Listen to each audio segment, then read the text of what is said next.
चिराग था जिससे एक सांसद 80 करोड़ रुपए कमा ले। आपकी जेब की कमाई बढ़ी।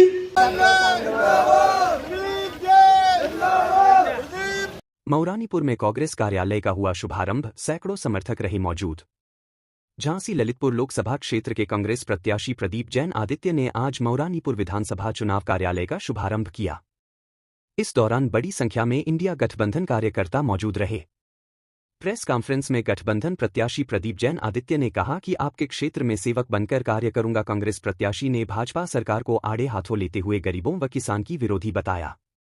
कहा कि भाजपा संविधान बदलने जा रही है, लेकिन जनता इसको बदलने नहीं देगी। हम कार्यकर्ताओं का है। जिस मंदिर में सारे कार्यकर्ता अपनी पूरी ताकत लगाकर उस मातृभूमि को, जिस मातृभूमि पर उन्होंने जन्म लिया है, उस विधानसभा का रूप बदलने के लिए संकल्पित हैं, आज उसका शुभारंभ हुआ है। सारे लोग जानते हैं कि कार्यकर्ता ही संगठन की ताकत होते हैं। मुझ जैसा अदना व्यक्ति जो एक ड्राइवर के परिवार में जन्मा, जिसके पास न जाति बल था, न धन बल था, न बाहुबल था, केवल कार्यकर्ताओं का बल था। और वही कार्यकर्ता आज फिर से उत्साहित हैं और वो चाहते हैं कि जो वर्तमान के सांसद हैं वो भी 5 साल सांसद रहे। 5 साल में उन्होंने मऊरानीपुर के लिए क्या किया?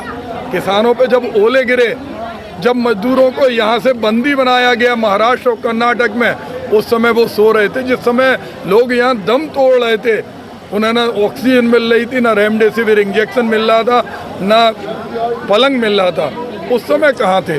आज वोट मांगने के लिए आ रहे। आज वो 2 गांव, जिन गांव को उन्होंने गोद लिया, चाहे वो झांसी के BHEL के पीछे शर्मा गांव हो, चाहे वो तालवेट के पास का गांव हो, दोनों गांव के लोग आज पूरे ज़िले में भटक रहे हैं। वो कह रहे सड़कें खुली पड़ी हैं, पीने का पानी नहीं मिल रहा है, जगह जगह गंदगी के अंबार हैं, बिजली के तार लटक रहे।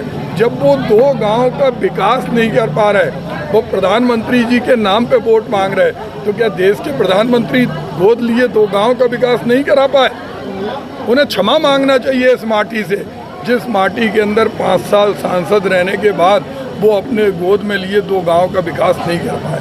आज उन्हें ये भी बताना चाहिए कि एक गरीब आदमी की आय क्यों नहीं बढ़ी, क्यों रोजगार विहीन बुंदेलखंड है, क्यों मऊरानीपुर जिले की आग को उन्होंने ठंडा किया, क्यों उन्होंने सुखनई नदी की गंदगी के बारे में नहीं बोला, क्यों उन्होंने जो इस माटी के अंदर राष्ट्रीय कवि, जिन कवियों के नाम से पूरा देश गौरवान्वित होता है, उनके बारे में क्यों नहीं बोला।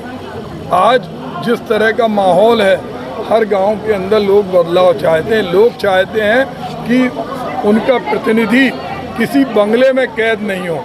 किसी बंगले के अंदर रहने वाले व्यक्ति को अगर वो जनता के बीच में 24 घंटे उपलब्ध नहीं है तो उसे पद पे रहने का कोई हक नहीं है। आपके क्या मुद्दे रहेंगे?